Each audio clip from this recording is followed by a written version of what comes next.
Tiago, capítulo de número 1. Hoje eu quero falar sobre um tema prático. Tanto é que o título do sermão de agora, que eu queria que vocês prestassem atenção, praticantes da palavra, da convicção para a ação.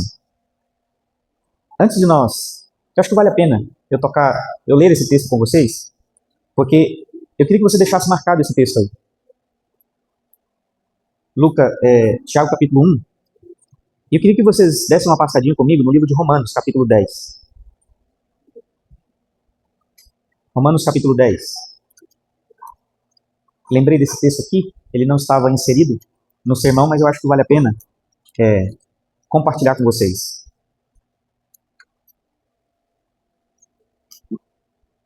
Romanos, capítulo 10.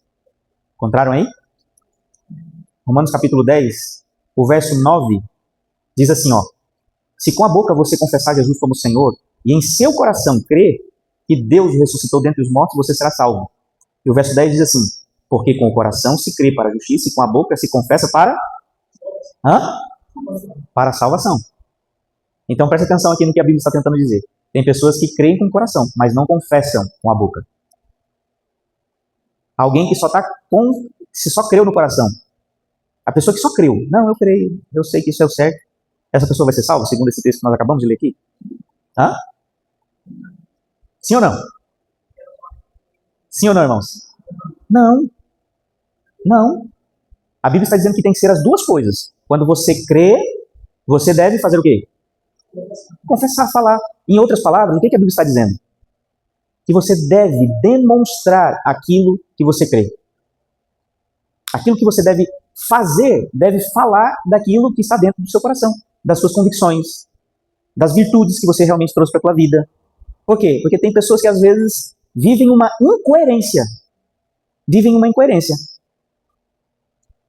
Elas até pensam naquilo que é certo e verdadeiro, mas na hora de fazer, não fazem. E é sobre isso que eu quero falar com vocês nessa manhã. Agora sim, faz muito sentido nós irmos lá para o livro de Tiago. Livro de Tiago, capítulo de número 1. Tiago, capítulo de número 1. Nós vamos ler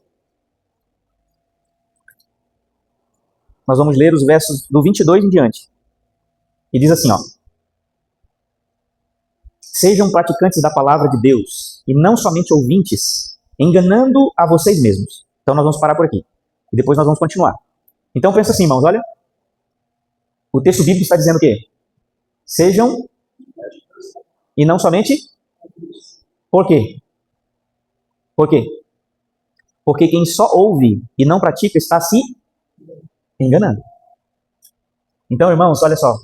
Isso aqui é muito poderoso para o desenvolvimento espiritual meu e seu. Se você vem à igreja, se você assiste vídeos no YouTube, se você assiste podcasts, se você lê livros, e esses livros eles vão falando sobre as verdades espirituais que eu e você precisamos praticar para viver uma vida que agrada ao Senhor. E nós não praticamos, nós somos apenas o quê? Ouvintes. Nós somos apenas ouvintes. E quando nós não praticamos, apenas ouvimos, a Bíblia está dizendo que nós estamos enganados. Ou nos enganando. Então, olha só. Irmãos, eu e você nós estamos vivendo na era da informação. Nós estamos vivendo na era da informação. Hoje você tem informações de sermões espalhados de todas as formas, em várias plataformas. Você tem acesso a conteúdos que praticamente em épocas passadas era muito difícil, era muito raro. Bíblia, nem se fala. Você tem Bíblia em muitas versões. Só no teu celular, com certeza, você tem aplicativo de Bíblia em várias versões. Só que a grande questão é: nós estamos praticando o que já sabemos? Você pratica aquilo que você já sabe? Se você não sabe, o conceito de perfeição bíblica é justamente esse. A Bíblia chama de perfeito aquele que já pratica o que sabe. Sabia? A Bíblia não trabalha a impecabilidade como sendo um ponto de perfeição. Porque tem pessoas que falam que a pessoa perfeita vai chegar no nível em que ela não pecará mais. Só que, na verdade, o que a Bíblia trabalha como perfeição é quando você já pratica aquilo que você conhece. Você quer ver um exemplo? Quando uma criança nasce, ela nasce sem cabelo. Algumas nascem sem cabelo, né? Carequinha. Nasce sem falar. Nasce sem andar. Nasce sem dente. E quando o pai e quando a mãe olham, eles se alegram por quê? Porque a criança nasceu perfeita. Para aquele momento ela não está perfeita? Sim ou não? Ela está perfeita. Por quê? Porque dentro daquelas possibilidades ela tem tudo que ela precisa. Então eu e você também somos do mesmo jeito. Quando nós conhecemos a palavra de Deus, nós não sabemos de tudo, mas ao passo que nós vamos nos relacionando, tendo comunhão com Deus, buscando, as informações elas são dadas a nós como alimento. Mas isso só vai fazer sentido na nossa vida espiritual quando nós praticamos. Então, aqui, meus irmãos, há um ponto muito importante de transformação na nossa vida, de transição. Qual que é o ponto de transição? Você pratica aquilo que você tem ouvido da palavra de Deus? Isso é muito importante. Por quê? Porque vejam só, irmãos, eu quero trabalhar esse tema com vocês, porque há essa declaração direta aqui de Tiago: tornai-vos praticantes da palavra de Deus e não somente ouvintes. Eu não quero falar sobre coisas que nós não sabemos. Eu quero falar das coisas que nós já sabemos. Eu não trouxe algo novo. Eu não trouxe nenhuma descoberta. Eu não trouxe algo que eu e você, de repente, já não sabemos. Eu quero falar sobre as coisas que eu e você já sabemos que temos que fazer. Portanto, verso de número 22, vou repetir com vocês. Sejam praticantes da palavra e não somente ouvintes, enganando a vocês mesmos. Tiago diz que existe um engano silencioso. Um engano silencioso aqui, meus irmãos. Muitas vezes, alguns membros têm saído da igreja porque conhecem uma mensagem nova, que às vezes não é aprovada pela liderança ou pela igreja. Isso se chama heresia. Isso é uma nova luz que muitas vezes as pessoas trazem por meio da igreja e começam a compartilhar. E quando você vai ver, às vezes não tem toda uma base bíblica, são apenas especulações. Tem pessoas que saem da igreja por conta de defender heresias. Sabia? Tem pessoas que elas ficam apostatadas por não praticar ou por discordar daquilo que elas aprenderam. Quebram os mandamentos da igreja, de Deus através das práticas do comportamento. Mas aqui tem algo sutil que está implícito no texto e que eu e você somos chamados a prestar atenção. O que é a sutileza? Só para vocês realmente entenderem a profundidade, no livro Parábolas de Jesus, na página 97, diz assim: muitos se enganam pensando que são cristãos simplesmente porque têm conhecimento da verdade. Ou seja, quando a primeira vez que pessoas foram chamadas de cristãos, elas foram chamadas de cristãos porque elas estavam imitando aquilo que Cristo fazia, lá em Antioquia. Ou seja, meus irmãos, aqui a Bíblia está tentando dizer para mim e para você que quando nós somos apenas ouvintes da palavra de Deus e não praticantes, nós corremos um grande risco. Nós corremos um grande risco por quê? Porque conhecimento não transforma caráter se não for aplicado. Pode ser que você tenha muito conhecimento da palavra de Deus. Pode ser que você já tenha lido muitos livros, quem sabe lido a Bíblia inteira. Já tenha lido, 10 vezes a Bíblia. Mas pode ser que ao olhar para a tua vida, alguém possa perguntar: mas esse fulano de tal é cristão mesmo? Fulano de tal é crente? Percebe? Por quê?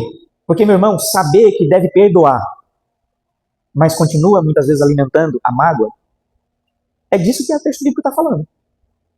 Sabia? Quando nós aplicamos aquilo que conhece, alguém te magoou.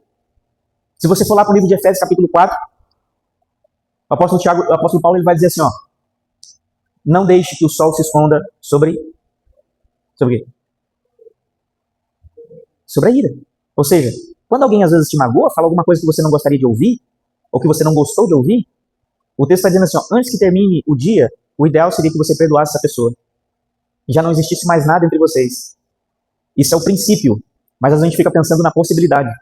E existe uma diferença entre aqueles que vivem pelos princípios e pelas possibilidades. Alguém que pensa, por exemplo, em perdoar. Não, mas se eu perdoar, eu vou ser fraco, né? Foi ele que fez eu pecar, foi ele que errou, então eu não posso perdoar. Foi ela que me fez isso, foi ela que me fez isso. Percebe? Irmãos, nós precisamos entender. Quando nós aplicamos isso para a realidade, nós precisamos entender que saber que precisa restaurar, por exemplo, o culto familiar, mas nunca começar, não está aplicando. Você sabe que deve fazer o culto familiar na sua casa, mas você não faz. Ouvinte, não pratica. Saber que sabe que deve estudar a Bíblia, mas não estuda, ouvinte, não é praticante. Saber que, por exemplo, é preciso abandonar algum hábito que é nocivo para a tua vida espiritual, mas fica ali, quem sabe, negociando, postergando, ouvinte. Saber que sabe, de repente, que deve devolver dízimo, que deve devolver oferta, que deve ser pactuante, deve ser ofertante, mas não faz, ouvinte. Você percebeu que tem uma diferença aqui? E você vai entender porque Tiago está falando isso para mim e para você. Por quê? Porque, irmãos, acontece algo na nossa vida. E ele vai explicar no verso seguinte. Então veja, aqui o que ele está chamando a minha atenção e a sua atenção é para que eu e você corremos um risco, um perigo do auto-engano espiritual. Nós corremos o perigo de nos estar nos enganando espiritualmente, achando que, por exemplo, que a gente está de repente na igreja, que tem uma Bíblia, que lê alguma coisa durante o dia, a gente pensa que isso já é o suficiente. Todo conhecimento ele precisa ser um conhecimento prático. Se você não pratica, você é apenas um ouvinte da palavra de Deus. E você está muitas vezes se enganando. Se enganando. O verso seguinte diz assim, ó, acompanha comigo. O 23, vamos ler o verso 23 e o 24. Diz assim: portanto, se alguém é ouvinte da palavra de Deus e não praticante, assemelha-se àquele que contempla o seu rosto natural no espelho. Pois contempla a si mesmo e se retira, e logo esquece como era a sua aparência. Irmãos, olha só. Eu acho interessante, às vezes, as comparações que os escritores bíblicos utilizam para a gente perceber a profundidade da lição que nós precisamos aprender ou internalizar dentro da Bíblia. Veja só. Muitas pessoas, como disse antes, elas conhecem. Elas têm o conhecimento, elas têm as informações. Só que a Bíblia está dizendo assim, que a pessoa que tem a informação, que tem o conhecimento e não é o praticante, ele é comparado a um homem que vai à frente de um espelho, se contempla, se olha, mas logo sai da frente do espelho. É mais ou menos assim. De repente você está saindo no sábado de manhã para a igreja. Vamos voltar um pouquinho antes. De repente você levantou. Amanheceu um dia chuvoso. Amanheceu um dia chuvoso. E aí de repente na tua casa não tem chuveiro elétrico. Mas aí você levantou e disse, não, eu estou com frio hoje. Estou com frio. Aqui não tem chuveiro elétrico. Tem um fogão, mas eu não quero colocar água para esquentar lá no fogão. Então sabe o que eu vou fazer? Eu vou só disfarçar aqui, ó, que tomei um banho. Porque as pessoas pensam e me acham assim fedidinho, né? Você sabe que tem que tomar banho, mas não vai tomar o banho porque você está com frio. Aí de repente o que você faz? O que você faz? Vai lá na pia, molha a mão, aí sente ali se está mais ou menos, ali e tal, passa a mão no cabelo, né? Dá uma molhadinha ali, de repente pega uma água, passa nos axilas ali e tal. Tem um perfumão lá, e perfumou. Substitui isso o banho? Não substitui. E de repente você vai lá no espelho. Você chega na frente do espelho, passa a mão no cabelo, tô cheiroso aqui e tal. Mas você sabe que precisa tomar um banho. Mas você não tomou banho. Você está fazendo o quê? Você está fazendo o quê? Se enganando. Você está colocando na sua mente que você tomou banho, mas você não tomou banho. A Bíblia está dizendo justamente isso, que alguém que sabe o que precisa fazer, ou seja, conheceu a verdade e não faz, é como alguém que vai na frente do espelho, se olha e sai da frente dele dizendo assim, não, mas eu estou bem. Eu estou bem. Fica se enganando. Irmãos, isso é uma desgraça para a vida espiritual da gente. Quando você sabe que tem que fazer alguma coisa e você não faz. Quando você deve fazer alguma coisa e fica pensando no que vai acontecer se você fazer aquilo. Sabia? A Bíblia está dizendo que você está correndo um grande risco. Ele está se auto-enganando espiritualmente. E aqui, meus irmãos, eu e você precisamos entender o porquê disso. Por quê? Porque quando eu e você descobrimos que conhecer apenas revela, não transforma sozinho, nós precisamos tomar uma atitude. Por quê? Porque às vezes você lê a Bíblia e conhece o que está escrito nela. Mas a Bíblia, por si só, ela não vai transformar aquilo que precisa ser transformado na tua vida e na minha vida se nós não praticarmos. Quando você vai à frente do espelho se olhar, e você de repente vê que o seu cabelo está bagunçado, o espelho conserta o seu cabelo ou você tem que pegar o pente e ali pentear do jeito que você penteou? Não é assim que você faz? Ou seja, a Bíblia, a palavra de Deus, ela só revela, meus irmãos. Ela não transforma se você não praticar. Ela não transforma. Então, o conhecimento que eu e você temos, ele só realmente se torna eficaz quando eu e você decidimos praticar. Quando eu e você decidimos fazer. Então, veja só. A palavra é um espelho. Ela revela muitas vezes o seu orgulho, o meu orgulho. Ela revela o seu egoísmo, o meu egoísmo. A Bíblia, ela revela a minha negligência, a sua negligência. A Bíblia, ela revela a minha falta de fé, a sua falta de fé. A Bíblia faz isso. Mas o espelho, ele não lava. O espelho, ele apenas mostra. No livro Testemunhos para a Igreja, no volume 4, na página 334, diz assim, a Bíblia é o grande espelho moral. Nela, o homem deve comparar suas palavras, seu espírito e suas ações. Por isso que é importante eu e você lermos a palavra de Deus, termos contato com ela diariamente. Porque quando nós lemos a palavra de Deus, ela vai trabalhar aquilo que precisa ser trabalhado na minha vida. E se você permitir o Espírito Santo trabalhar fortemente na sua vida, no seu coração, meu irmão, pode ter certeza, você vai crescer espiritualmente. O problema não é falta de revelação. O problema não é falta de conhecimento. O problema é a nossa resposta àquilo que você já sabe, àquilo que realmente você conhece. Sabia? Está faltando resposta da nossa parte. O apóstolo Paulo tem uma citação que ele fala assim, que o amor de Cristo o constrangia ou o motivava. É mais ou menos assim, quando você chega em casa e de repente a tua esposa ou alguém que mora com você limpou toda a casa e você chega com os sapatos sujos e você vai entrar... Opa! Não, tem que tirar o sapato para não sujar. Ou seja, quando você lê na palavra de Deus que Jesus Cristo deu a sua vida porque o Pai te amou, o que você deveria fazer de volta? Pedir poder para amar de volta também, para ter reciprocidade. Só que muitas vezes nós somos indiferentes com relação a Deus. Ele faz muitas coisas por mim, por você, só que nós não queremos devolver. E Ele aceita, porque amor é uma decisão. Só que imagina como que fica, meu irmão. Eu e você, quando nós não somos amados de volta, quando nós de repente ajudamos alguém e não recebemos nem ali, quem sabe, uma batida de mão no ombro, agradecendo, como é que a gente fica? Então perceba, meus irmãos, nós precisamos entender que o problema não é falta de revelação. O problema é a falta de resposta. Às vezes nós não estamos respondendo da forma que deveríamos. Então veja só para você ter uma noção. Muitas vezes eu e você lemos que temos que ter paciência. Só que depois que lemos, oramos a Deus pedindo paciência. Mas logo que você sai de casa, entra no seu carro, sai à rua, que alguém te dá uma fechada, dentro do seu carro você manda aquela pessoa ir lá para casa dos cafundadores do Judas. Perdeu a paciência. Hã? Não é falta de informação, não é falta de revelação. Às vezes você estuda sobre mansidão, ora pela mansidão. Deus te dá a oportunidade de exercer a mansidão dentro de casa. Mas na primeira oportunidade você já dá um tapa no filho, agride a mulher verbalmente ou vice-versa. Percebe? Falta resposta da nossa parte. Muitas vezes você lê sobre missão. Jesus Cristo disse que eu tenho que ir, tenho que pregar o evangelho. Mas nunca faz nada. Nem abre a boca para dizer para as pessoas que é cristão. Não compartilha a mensagem. Nunca se envolve com a missão. Você percebe? Está faltando de nossa parte uma resposta. Viemos para a igreja só para consumir. E nunca respondemos nada. Não falta revelação, está faltando resposta da nossa parte. Irmãos, nós precisamos olhar e sair igual.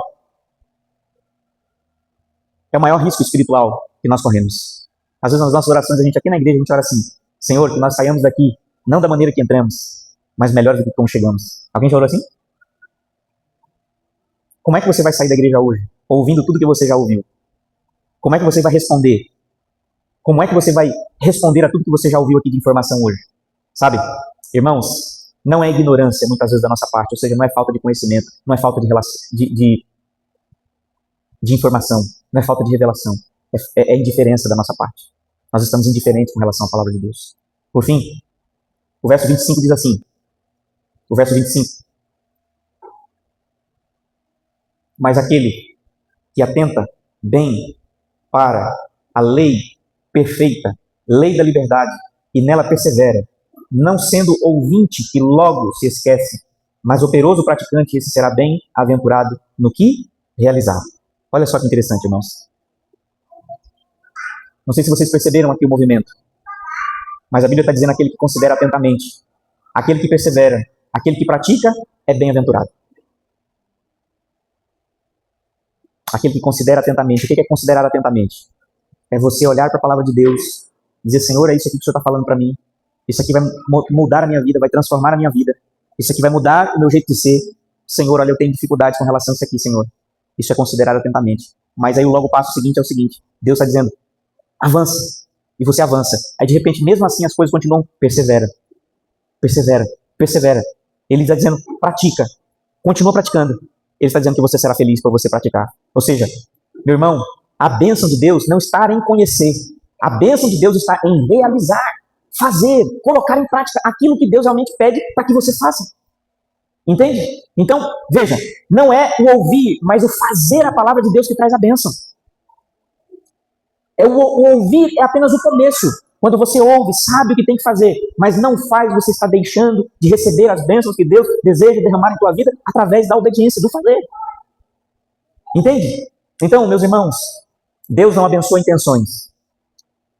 Inclusive, vou dizer para vocês que o inferno vai estar cheio de pessoas bem intencionadas. E desejavam fazer no coração, creram com o coração, mas não externaram com a boca, com as ações.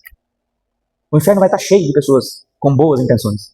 E um dia tentaram fazer o que era bom, mas não fizeram. Ele abençoa apenas as decisões praticadas. As decisões praticadas. Então, para finalizar aqui, eu gostaria só que você entendesse o seguinte. Imagina, no livro de Gênesis, no início da Bíblia, fala um pouco da história de Abraão. Ele tinha um mapa nas mãos, Deus tinha dito o que ele tinha que fazer. O princípio que Deus tinha dito para ele era: sai da tua casa, do meio da tua parentela, e vai para uma terra que eu vou te mostrar. O princípio era: sai. Imagine se Abraão nunca tivesse saído. Imagine, irmãos. Se Abraão nunca tivesse saído, será que ele seria chamado de pai da fé? Será que ele teria experimentado as grandes aventuras que Deus proporcionou para ele? Hã? Você acha que teria acontecido? Imagina só. Josué, assim como Moisés também. Moisés, diante do Mar Vermelho. Josué, diante do Rio Jordão. Deus havia falado para eles: olha, marcha, vai em frente. Se eles não tivessem colocado o pé na água, vocês acham que o Rio Jordão teria se aberto? O Mar Vermelho teria se abrido? Não, porque o princípio estava lá. O princípio estava lá. Eles tinham que fazer a parte deles. Então, a Bíblia, ela revela a nós os princípios. Ela fala dos princípios que eu e você temos que viver. Essa semana mesmo, eu recebi uma mensagem de uma irmã desesperada com o esposo. Pastor, estou vivendo um inferno na minha casa. Estou vivendo um inferno na minha casa. Eu não sei o que fazer. Eu falei: irmã, abra sua Bíblia. Abra sua Bíblia. Ela foi lá, correu, pegou a Bíblia dela. Aí eu falei assim: a senhora sabe onde está o livro de 2 Pedro, capítulo 3? Ela foi lá, leu a Bíblia, pegou a Bíblia. E aí eu falei assim: o que está escrito aí? Aí ela leu: eita, pastor. Eu falei: olha, irmã, a Bíblia está dizendo que uma mulher que é cristã de verdade e vive com um marido que não é convertido, o que ela tem que fazer? Ela tem que ganhar ele. De que maneira? Através do seu comportamento, da sua maneira de vida. Ela está dizendo que é para você, a Bíblia está dizendo que é para você separar? Que é para você arrumar um outro marido? Não. Não está dizendo isso. O princípio está aí. Agora, se você quiser, mas pastor, é difícil demais, um homem é difícil demais, pastor. Mas está dando o princípio. Do mesmo jeito. Marido que é convertido, esposa que não é convertida. O princípio está aí. Se você vai fazer ou não, isso aí é uma questão sua. Ah, pastor, eu tenho que devolver o dízimo, eu tenho que devolver a oferta, mas eu tenho tantas dívidas para pagar. Eu tenho que primeiro pagar as minhas contas para poder devolver aquilo que pertence ao Senhor, para dar. Só que a Bíblia está dizendo lá, Malaquias 3,10. Tragam todos os dízimos à casa dos tesouros. Não seja ladrão. Não roube aquilo que é do Senhor. Ah. E o próprio Deus diz assim: se eu não abrir as janelas do céu e não derramar bênção tal. Percebe? Só que a gente fica pensando, fica como? Ah, não, vai faltar isso aqui na minha casa, vai faltar aquilo outro, vai faltar aquilo outro. Está vivendo pelas possibilidades, não pelos princípios. Sabe que precisa guardar o sábado. O princípio está aqui, os mandamentos do Senhor. Mas fica com medo de fazer. Você acha que alguém... Meu irmão, você acha, você tem ideia, você imagina que essa pessoa vai ser abençoada? Não vai. Não vai, meu irmão. Então, aqui, eu e você temos que entender, nós temos que entender que Deus, ele deseja nos abençoar. Deus, ele deseja nos abençoar. E eu e você precisamos entender que se o Espírito de Deus deseja falar alguma coisa para mim, para você, e eu e você não estamos obedecendo, é porque realmente nós estamos precisando de força espiritual para praticar. Então, se o Espírito de Deus está dizendo hoje para você que você deve se reconciliar com alguém, reconcilie-se. Se o Espírito Santo está dizendo hoje que você deve começar o culto na sua casa, mesmo que de repente seu marido ou sua mulher não queira começar, comece. Se o Espírito Santo está impressionando a sua mente para que você seja fiel a ele nas finanças, comece. Se o Espírito Santo está dizendo que você deve abandonar algum hábito que é nocivo, que é oculto, que você tem praticado, abandone. Se o Espírito Santo está dizendo que você deve se envolver na missão, tem impressionado a sua pessoa, que você deve, a sua mente, que você deve compartilhar a mensagem com outra pessoa, no seu trabalho, com o seu vizinho, vá lá, compartilhe. Se o Espírito Santo está dizendo que você deve ser batizado, decida então pelo batismo. Se o Espírito Santo está dizendo que você deve retornar a ter uma vida de comunhão com Deus, retorne. Faça. A maioria já sabe o que precisa fazer. Eu e você sabemos o que precisa fazer. O problema nunca foi falta de luz. É o excesso de hesitação. Muitas vezes nós ficamos hesitando em fazer o que é a vontade de Deus. Nós ficamos hesitando. Nós ficamos hesitando. E meu irmão, você pode ter certeza, a dúvida vai bater na sua porta. Ela vai chegar lá e bater na sua porta. E ela vai te levar a pensar de muitas maneiras. E se eu perder? E se eu fizer isso e não dar certo? E se eu começar e não continuar? A dúvida vai bater na tua porta. Mas eu quero te dizer uma coisa. O princípio também vai bater na tua porta e vai dizer assim: o que Deus já revelou a respeito disso? No momento que a dúvida bater na tua porta, o princípio também vai bater para dizer: o que Deus já revelou a respeito disso? Maturidade espiritual começa quando paramos de discutir possibilidades e começamos a viver os princípios de Deus, independentemente de onde eles vão nos levar. Maturidade espiritual começa quando eu e você paramos de discutir as possibilidades e começamos a viver os princípios que Deus já nos deu através da sua palavra. Portanto, meu irmão, eu quero te fazer um apelo. Eu quero encerrar aqui. O apelo que eu quero fazer a você começa perguntando, talvez você esteja esperando ter um pouco mais de segurança, sentir mais segurança para tomar algumas decisões. Mas eu quero te dizer que segurança nunca vem antes de obediência. Segurança nunca vem antes da obediência. Ela vem depois. Ela vem depois. O Espírito Santo não está pedindo que você entenda tudo. O Espírito Santo não pede isso de mim e de você. Ele está pedindo que você pratique o que você já entendeu. O Espírito Santo está pedindo que você pratique aquilo que você já entendeu. Aquilo que você já recebeu de revelação e informação na tua vida. Se existe um princípio que você sabe que precisa viver, mas tem adiado, hoje é o dia em que eu e você precisamos tomar uma decisão. Hoje é o dia. E eu gostaria que você não tomasse a decisão que precisa ser tomada baseada na emoção. Eu quero que você tome decisões baseadas em convicção. Em convicção. Eu quero que você ore, diga para o Senhor: eu não quero ser apenas um ouvinte. Eu quero ser um praticante da tua palavra. Esse é o meu desejo, irmãos. E quero perguntar para vocês, diante da exposição dessa palavra de hoje, vocês gostariam de pedir para que o Espírito Santo tornasse vocês cada dia praticantes da palavra de Deus? Vocês gostariam? Amém. Amém, irmãos. Lembre-se, não sejam apenas ouvintes, mas praticantes da palavra de Deus. Durante esse dia, vocês receberão muitas oportunidades de praticar aquilo que vocês já sabem.